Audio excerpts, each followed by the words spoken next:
یہ بھی تو کہا جا سکتا ہے ان لوگوں کی جانب سے جو اللہ تعالیٰ پر اعتراض کرتے ہیں کہ آپ نے یہ جو نقطہ قائم کیا کہ کوئی اخلاقی اعتراض نہیں ہوتا، اس لیے کہ کروڑوں اربوں لوگ روزانہ جانوروں کو ذبح کر رہے ہیں، کھا رہے ہیں، پی رہے ہیں، تو کوئی اخلاقی اعتراض اس پہ ہوتا نہیں، اس لیے کہ خود ان کی فطرت کے جو اندر مظاہر تھے اس کا ظہور ہو چکا ہے یہاں پر۔ تو وہ لوگ یہ بھی کہہ سکتے ہیں کہ بھئی یہ تو آپ کے مذہبی لوگوں نے جس وقت ان کو مار کے کھانا شروع کیا اس کے نتیجے میں دنیا نے یہ کام شروع کر دیا۔ آپ لوگ ہیں جو اللہ کو راضی کرنے کے لیے بھی قربانی کرتے ہیں، جانوروں کو خون بہاتے ہیں، ان کو عزیزناک طریقے سے ذبح کر دیتے ہیں، تو یہ مذہبی روایت نے کام شروع کیا تو باقی لوگوں نے بھی قبول کر لیا اس کو۔ یہ تو خود ان کے اپنے بیان کے خلاف ہے۔ وہ تو دنیا کی یہ داستان نہیں سناتے، وہ تو یہ سناتے ہیں کہ انسان نے جب آنکھ کھولی تو اس کے سامنے کھانے کے لیے کیا تھا؟ یہی کہ درختوں کے پتے چبا لے یا کچھ پھل لگا ہوا ہے وہ کھا لے، اور پھر آہستہ آہستہ وہ شکار کرنا سیکھ گیا۔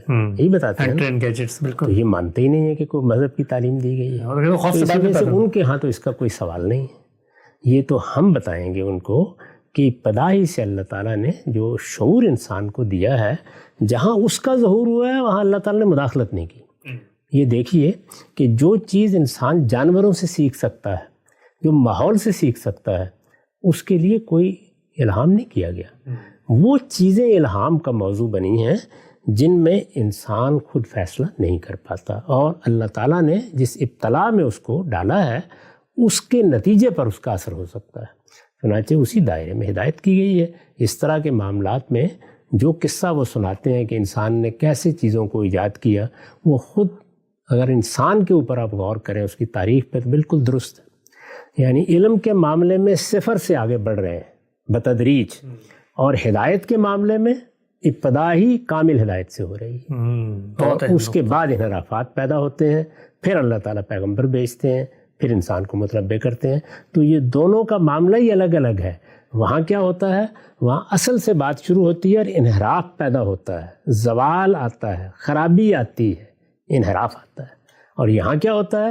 صفر سے بات شروع ہوتی ہے اور آہستہ آہستہ ارتقاء کے نتیجے میں علم کے راستے کھلتے چلے جاتے ہیں، اور انسان اپنے لیے بڑی سہولتیں پیدا کرتا ہے۔ دونوں کی تاریخ ہی بالکل الگ ہے، بلکہ سب سے بڑی غلطی جو اس معاملے میں الہات سے بھی ہوئی ہے اور جدید علم سے بھی ہوئی ہے، وہ یہ ہے کہ انسان کے علم کا ظہور جس طرح ارتقائی طریقے سے ہوتا ہے، وہ ہدایت کو بھی اسی پر قیاس کرتا ہے۔ اور بہت سے لوگ جو ہمارے ہاں مذہبی داستانیں لکھتے ہیں، ان سے بھی اسی طرح کی غلطی ہوتی ہے کہ وہ ہدایت کے ظہور کو علم کے ظہور کے ساتھ خلط ملط کر دیتے ہیں، اور جس طرح وہ کامل شکل میں ہوا ہے وہ علم کی بھی کامل صورتیں ماضی میں تلاش کرنا شروع کر دیتے ہیں۔ اس طرح ہے نہیں، اصل میں دونوں میں اللہ تعالیٰ نے الگ الگ طریقے اختیار کیے ہیں، اور دیکھیے دونوں میں بڑی حکمت ہے۔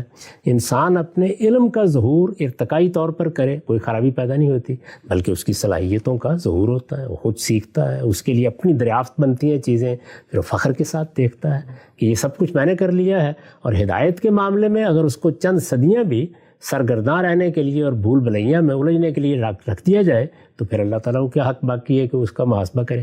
تو ادھر یہ ضرورت تھی کہ پہلے دن سے اس کو درست بات بتائی جائے، اور ادھر یہی حکمت کا تقاضا تھا کہ اس کو ارتقاء کے راستے پر ڈال دیا۔ نقطہ بالکل واضح ہو گیا۔